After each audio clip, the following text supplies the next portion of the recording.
people have been committed to their eternal rest prematurely.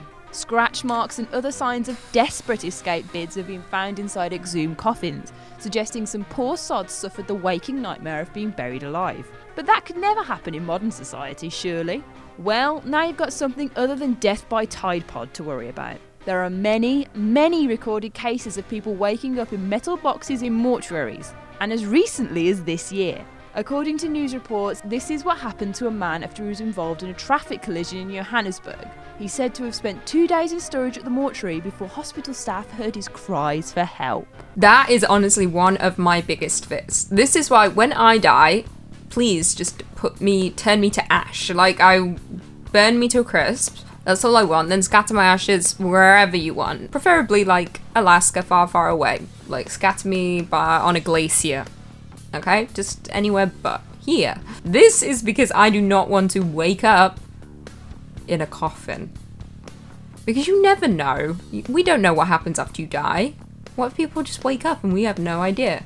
Anyway, back in the day, way back in the day, they used to have bells attached to coffins, just in case people woke up and they could ring the bell. At the end of a mile-long, sheltered, narrow lane, the small churchyard of Maunan was a sacred spot long before the 13th century church was built here, with views over the mouth of the Helford River. Here and in an adjacent wood, sightings of a flying creature about 5 feet tall, half man, half owl, with glowing red eyes, silver feathers and crab-like claws have terrified tourists since the 1970s. This owlman I have seen before, and he's very creepy because, first and foremost, I don't know what picture is real at this point. I don't know what's photoshopped, if this is a man in an outfit. But I've seen many abandoned building videos and pictures with this owlman inside, and it freaks me the f*** out. And honestly, he kind of looks like Mothman. But now that I'm thinking about it, he actually doesn't. He kind of doesn't. But it's very terrifying. I don't like that he's wearing a suit. It really humanizes him. I just wish he was either straight up human or straight up owl. The fact that he is a hybrid of both owl and man kind of freaks me out. Hollywood Land! Right, it used to say that, didn't it? Then they got rid of it. And then in BoJack Horseman, it turned to Hollywoo. Huh. Let's see what they have to say about this one. The sign is said to be haunted by early 1900s actress Peg Entwistle. When a possibly career-ending review was published about one of her films, Entwistle climbed to the top of the sign's H and threw herself off of it. She's now called the Lady in White and is said to haunt the sign and the surrounding area. The legend continues to state that the Lady in White will appear to people hiking in the off-limits part of the sign where she had killed herself. Instead of the beautiful Hollywood actress, what appears to these unfortunate people is a woman with a skeletal face and deep, hollowed-out eyes. If those hikers are alone, the Lady in White somehow influences them to share her own cruel fate. Yikes. I mean, yeah, a bad review can be career-ending. Maybe that's how the journalist from the Hotel Cecil got his 3 killings. He wrote 3 bad reviews. No, that might be too morbid, but I mean, come on. I actually didn't know that the Hollywood sign was said to be haunted. I didn't know about this story at all. That's insane. I'm sure plenty of people have gone there and explored and maybe seen the Lady in White. Hopefully not too many people climb up that sign though. Colchester Road in Fairfax County, Virginia is home to a popular destination among tourists. It's known officially as Colchester Overpass and appears very ordinary, but unofficially it's known as Bunnyman Bridge. Now this legend starts with the closure of a nearby mental asylum, as they so often do. A busload of inmates were being transferred to another institution when 2 of the most dangerous inmates escaped to the woods. Typical. Leaving half-eaten carcasses of rabbits as their trail, the Bunnymen, as they became known, evaded detection for weeks. Eventually, one of them was found dead, hanging from the bridge, and the other was never found. Creepy. I love the Bunnyman story. And if you guys know me from Top 5, then you know I have a very difficult time saying the Bunnyman. I'm from the north of England, as well as the south of England. Sometimes my northern accent comes out and I so desperately want to say the Bunnyman. You know how hard I have to think about saying the Bunnyman, so that I say bunny instead of bunny? Anyway, that's my rant for the day. Bunny is a difficult word to say. Imagine driving on an empty country road in the middle of the night, when suddenly you find your car jerked from left to right by a pair of disembodied hands clutching the steering wheel. Well, that's exactly what the residents of I've heard about Dartmoor this. claim happens on the B3212, a stretch of road in Devon that's seen an unusually high rate of road accidents over the years. Devon! While many have supposedly perished at the Where? hands of this entity, the survivors of these encounters swear by their existence, keeping the unsettling legend alive. Okay, I specifically haven't heard, well, I haven't heard specifically about this one. I've heard about, like, mysterious hands controlling the car and driving people off the road. I actually didn't know many of these occurred in Devon. I'll have to, warn my parents and hope for the best that this never happens. Thank God I don't drive right now. I can drive, I just choose not to, because I live in a city. I just walk. That's a lie, I Uber. Let's not fool anyone. Some locals state that this lake has a passageway to hell if you swim deep enough. The first sighting of the Elizabeth Lake monster dates to the 1830s, when a Spaniard named Don Pedro Corrillo built his ranch on the shores of the lake. His ranch was burnt to the ground that night by an unknown creature.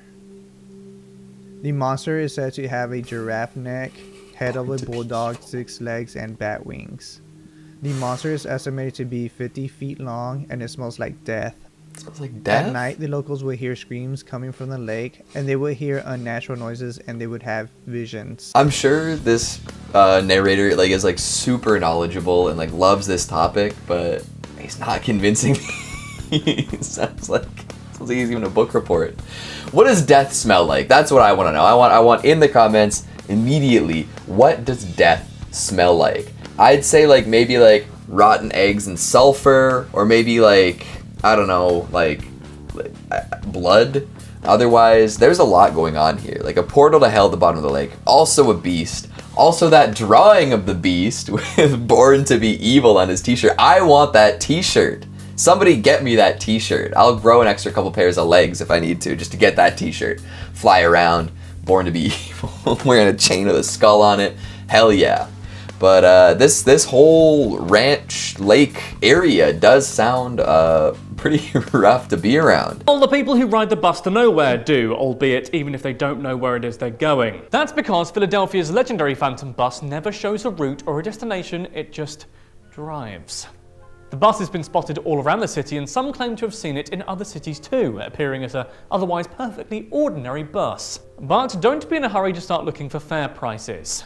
The bus's passengers are exclusively those who found themselves at a low point in their life and who want to get away from whatever hard time it is they're going through. When on the bus, the hopeless passengers ride around for hours, days, weeks, even years. Once the passenger is ready to face the world again, they may get off. Okay, so there's a Phantom bus. You can get on it and ride on it for days, weeks, months, years. Do you have a say in that? Or is that just fate? The bus decides how long you need to be on there. And then you can decide when you want to turn back to reality. I want to escape reality for a bit. I would get on this bus, but I would only get on the bus if when I got on it, I was transported to my dream scenario where I was with cool people. I'm rewatching Glee at the moment. This is something I can admit. I feel very nostalgic about Glee, so I'm rewatching it. If I could get on this bus and then be transported to Glee. In the 6,000 acre Epping Forest just outside of London Forest. lies the origin of one I've of been there. Britain's darkest urban legends. The story goes that about 300 years ago, a young couple were involved in a forbidden relationship, meeting secretly at a pool in the forest. But when the girl's father found out, he killed her at the very same spot. And in a very Romeo and Juliet turn of events, on hearing of his lover's death, the boy took his own life. Again, at the same spot. After that, the water in the pool reportedly turned black and all the wildlife around it died. Worse yet, though, is that people with no inclination started taking their own lives at the pool after somehow being lured there by a mystical force. I'm very familiar with this story. I've actually covered it on Top 5 Scary Videos, and I used to live not far from Epping Forest. I used to go there all the time as a child. I'm still here. Maybe I'm not, who's to know. But yeah, it's a very Romeo and Juliet-esque story. Couple dead, now the forest cursed. Wildlife dies, people are inclined to also die. It's very dark, and I actually didn't know about this legend until I left the UK. So it's very interesting. Seems to be more popular out here than it is in the UK, unless I just didn't care to know about it back then. There are beautiful mountains from Avila Beach to Monterrey called Santa Lucia Mountains. These mountains are full of life and full of mysteries. Around the twilight hours, these entities known as the Dark Watchers can be seen. The Dark Watchers are ghostly figures that first emerged in the Chumash Indian lore. Paintings on the cave's walls were found depicting the Dark Watchers. When the Spanish settlers arrived into the area in 1602, they were said to have seen the Dark Watchers, which they were called Los Vigilantes Oscuros. It's terrifying. Do they do anything though? If they're just dark watchers, we don't have too much to worry about. They're just watching us. We always feel like we're being watched. Still, that's creepy though. Those like piercing white eyes showing up against the dark silhouettes. That's freaky, especially in the mountains. I feel like that's kind of like, yeah, you're hiking there at night, anything can happen, and it's going to be freaky. It's gonna be scary as shit. It's gonna be nuts. I would like to hike there. I was about to say I wouldn't hike there, but I would like to hike there. I feel like I've been in enough woods at night, but without urban legends, that it's time to really just like ramp it up, see what we can find. 1800s New York was a very dangerous place, with all kinds of criminals out on the street, but none were more notorious than Ludwig the Bloodsucker. Short and stocky, he was incredibly hairy, large bristles visible from his ears and nose. But despite his appearance, Ludwig was not entirely human. Every night he preyed on drunken locals, waiting outside bars to lure his chosen victims somewhere quiet. When hidden, he would cut their throat and drink their blood as if it were wine. So Ludwig was a vampire. That much we know. That is frightening. I haven't heard this story before, and if I have, I've forgotten it. Which may be the case, because I tend to forget most things to the point that people think it's borderline a problem. I think it's fun. You never know what I'm gonna remember. Anyway, this dude was a straight up vampire, clear as day. Has he been written about? Is this a thing? We speak about him? I don't know. I don't think I've spoken about him before. An infamous myth in British folklore is the beast of Bodmin Moor, a black panther-like beast seen roaming the wild, an isolated landscape in southwest England. Practical-minded theories suggest that it's an escaped animal, and although there is no verifiable evidence, the beast has been sighted no fewer than 60 times. Even a leopard-like skull has been found on the moor. Yes, there are many theories as to this creature. Some thought it was just a giant dog. Some thought it was a panther. I actually do think it was all debunked because there was a skull that was found and it was taken to one of the museums in the UK. There were also rumours that it was an escaped animal from someone's home and they were keeping it there illegally, or maybe it escaped from a zoo. There were many reasons, but I do believe they had found a skull. I could be lying though. I do tend to lie with confidence sometimes. Like, I'm not even intentionally lying. I think I just lie to myself and then believe it. Turnbull Canyon is one of the great hiking trails in Los Angeles County. However, there is a more dark and sinister side to this canyon. There's the mountain lions and rattlesnakes, but there's also history of gruesome events, such as satanic rituals, ghosts, hangings, kidnappings, KKK meetings, and even a gravity hill. There's even some claims of seeing UFOs and extraterrestrial activity take place here. I feel like we started slow and ramped it right up there, you know? Mountain lions and rattlesnakes, and then listing everything, all in like the fastest sentence possible. This is an area that I think people should just stay away from. If this is all the case, you know, there's the rattlesnakes and the mountain lions to start with, right? Like that's dangerous, bar none. But then you start getting involved with satanic rituals and UFOs and ghosts and ghouls, demons, goblins, KKK meetings, everything, and the kitchen sink happens here, and it all happens at once. So you better be careful if you're visiting here. My goodness, bring a flashlight. 1944, a strange figure began to terrorize the small town of Mattoon. Tall and unusually thin, the man dressed in all black and prowled the streets at night, holding a large flit gun. On choosing his victim, he would pump some kind of toxic gas into their home before disappearing into the night. Dozens of people reported being attacked by the mad gasser, awakening at night to a strange smell. Some were unable to move, as if paralysed by the gas, but others were able to reach a window, from which they witnessed their attacker escape. Before long, locals took to patrolling the streets at night, and the mad gasser was never seen again. I've never heard this urban legend before. So essentially a man was going house to house and gassing people. That's terrifying, because that's something like... The thing about urban legends is there is like a level of fiction to them, where you're like, this is kind of scary, but would probably not happen. This is one where I could imagine that there's like a psychopath out there going house to house and like turning on people's gas and having them die. That feels a little too real for my liking. I don't trust people. I don't even begin to know how to pronounce this word. Susith? This is a Scottish Highland version of the Black Shuck, a wolf-like creature in the size of a bull, but coloured dark green.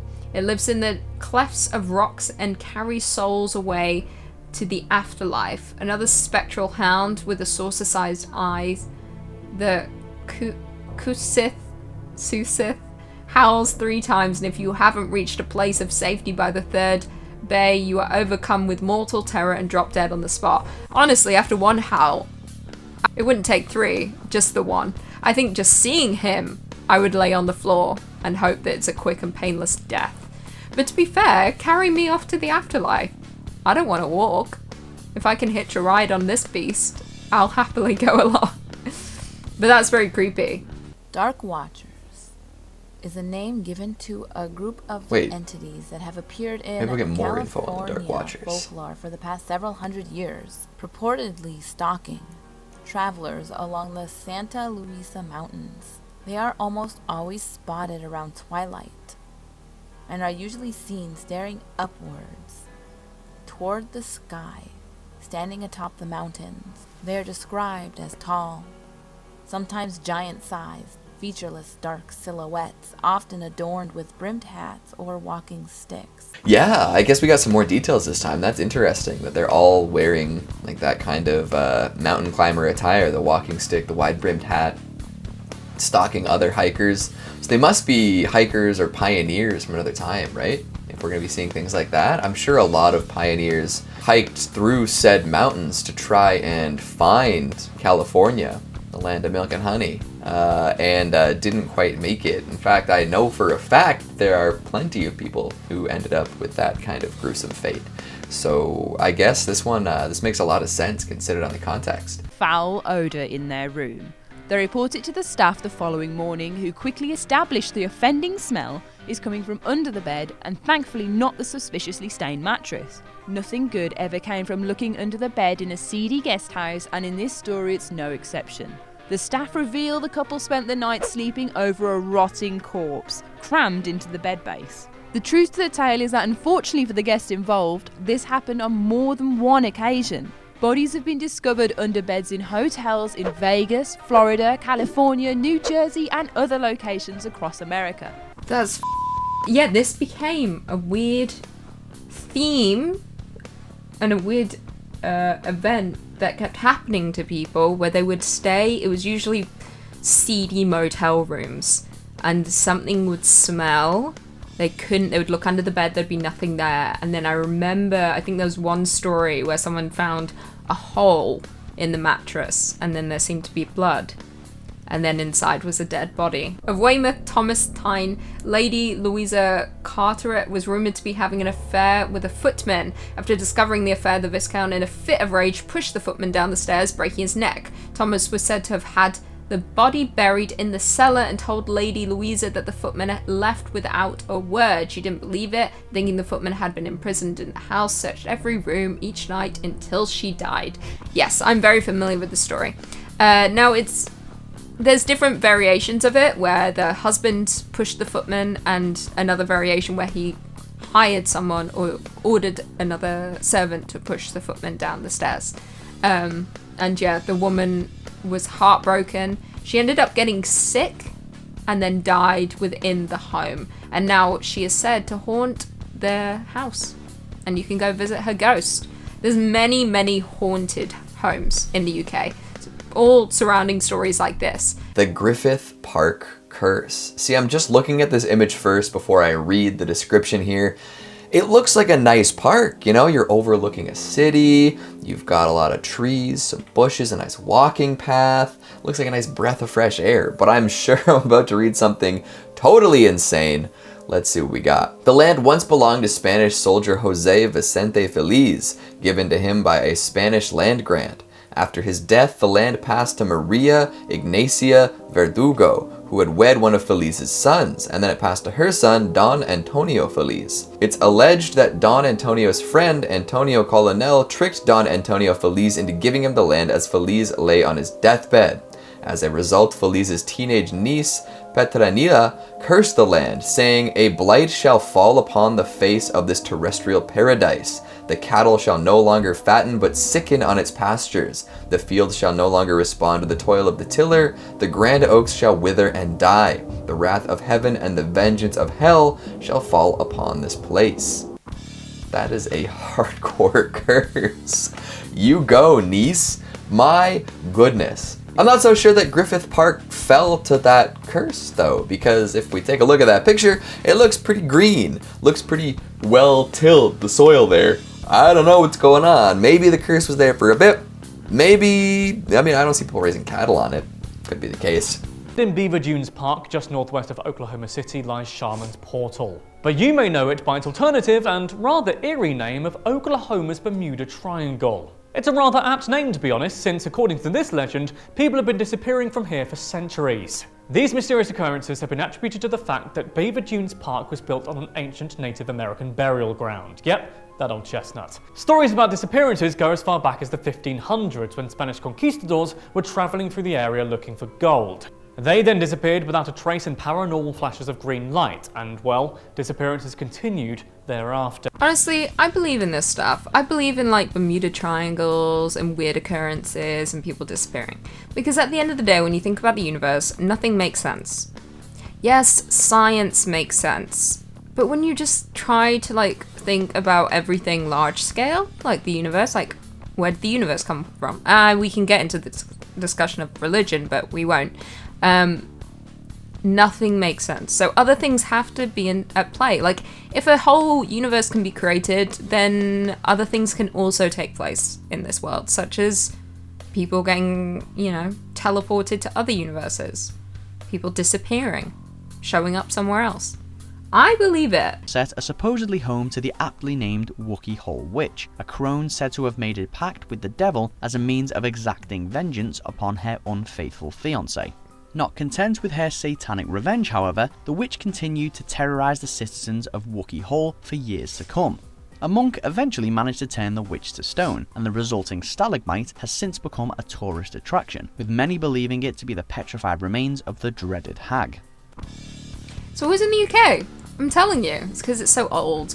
I don't know if he specifically said the place, but anyway, this witch is now turned to stone, and you can go visit her in this dark cave or tomb, wherever she is. That's absolutely terrifying.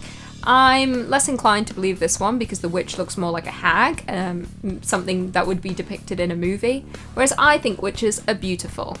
I think they would look more like the young witch in The Witch, you know?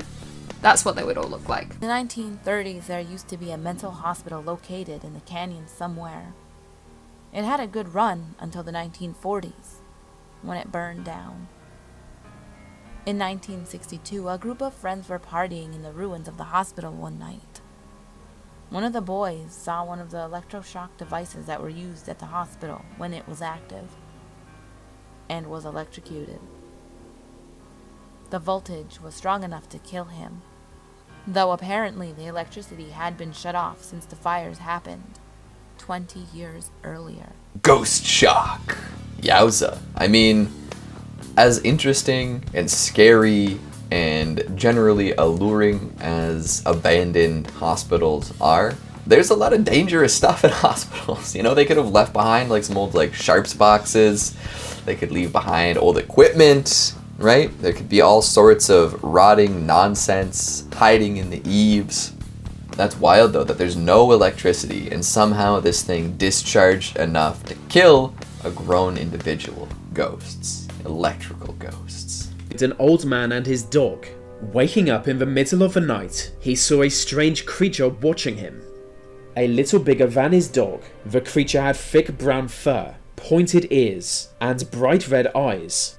Terrified, he slashed at it with a knife, cutting off its tail and sending it running out of his cabin.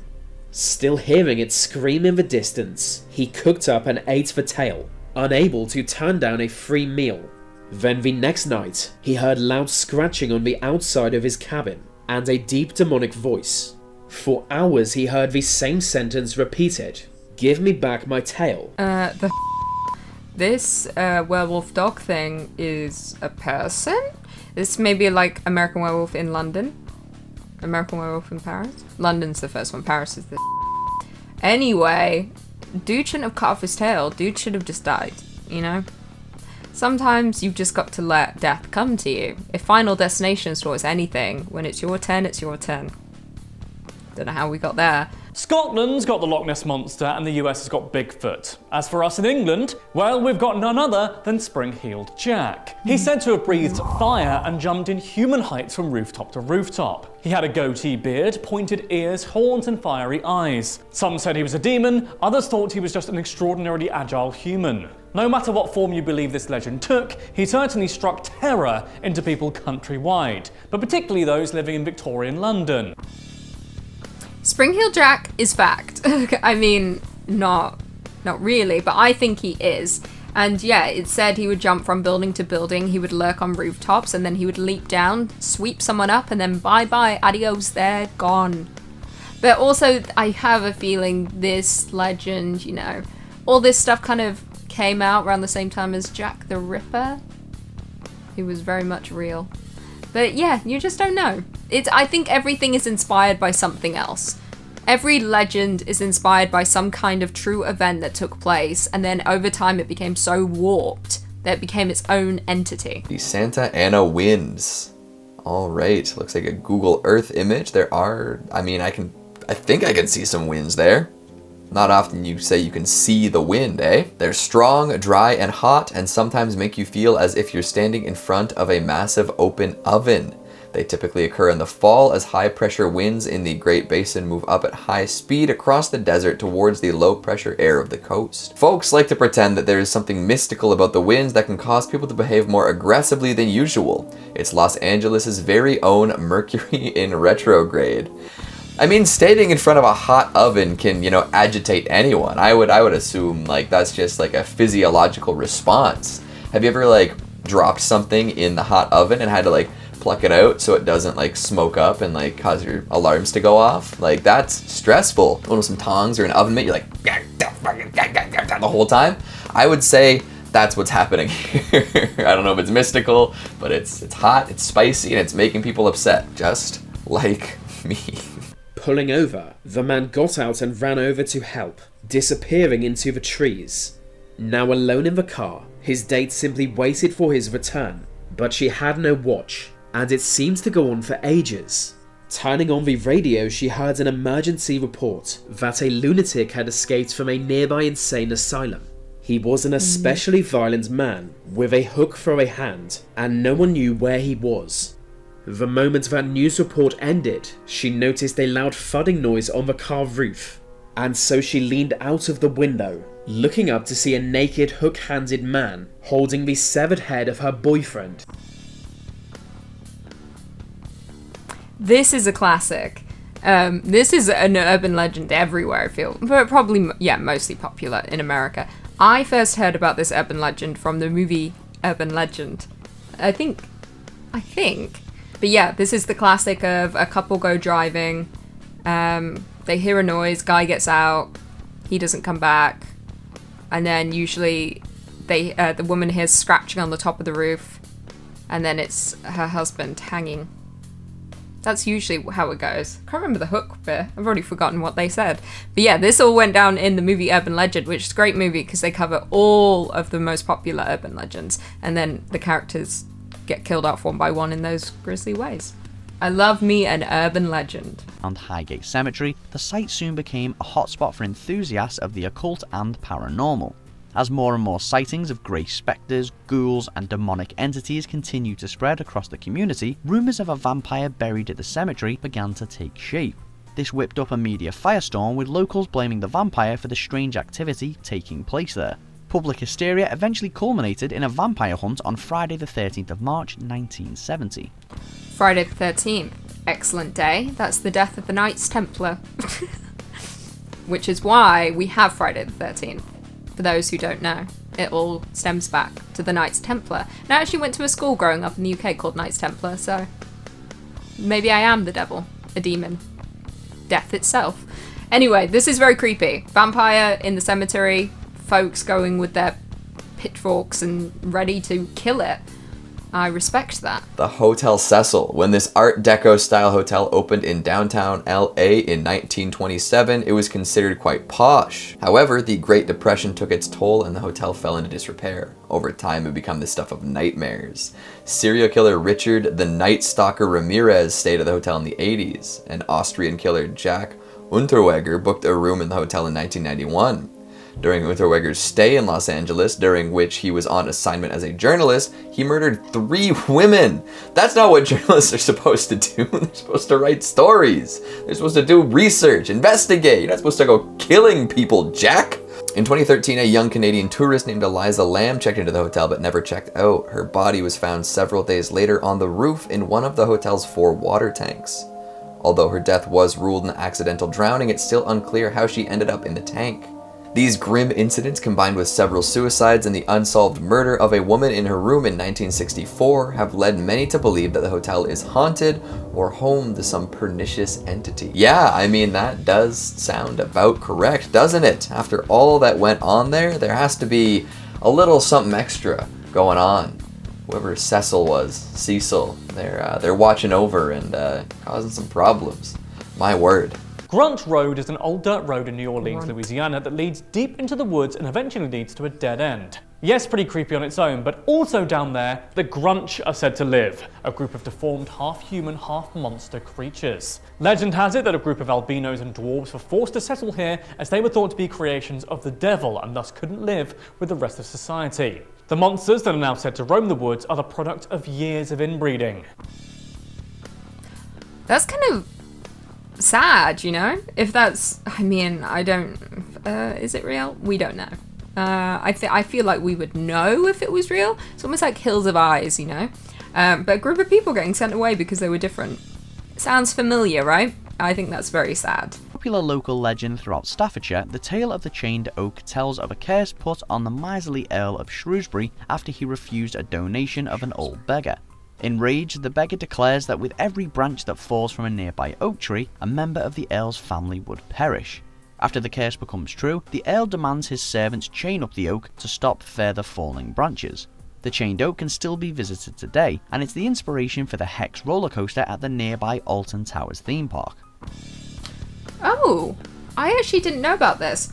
I don't think I'm familiar with the story at all, or the tree. I've probably seen the tree. I've seen a lot of trees in the UK. I probably have been taken to this tree to visit it, and I have certainly been to Alton Towers. And I can't remember if I've been on the Hex, though.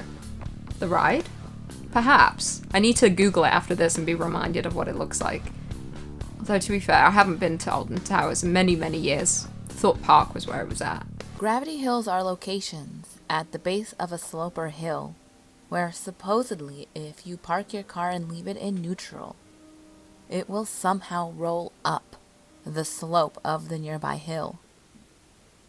They are also occasionally known as magnetic hills, gravity roads, or mystery hill. Scientific reasoning often explains that this is an optical illusion which makes it appear as if you are rolling uphill. Supposedly, if you take out a carpenter's level, it will actually prove that you are indeed rolling downhill. That's just fun. I want to visit one of these just to see what it's all about. That's wicked. That's a great kind of urban legend, especially when there's like videos like that out there just showing you something crazy going on. I want to see this in motion. I want to be there when it happens. I think that's fascinating. I'd like to know more about this particular urban legend.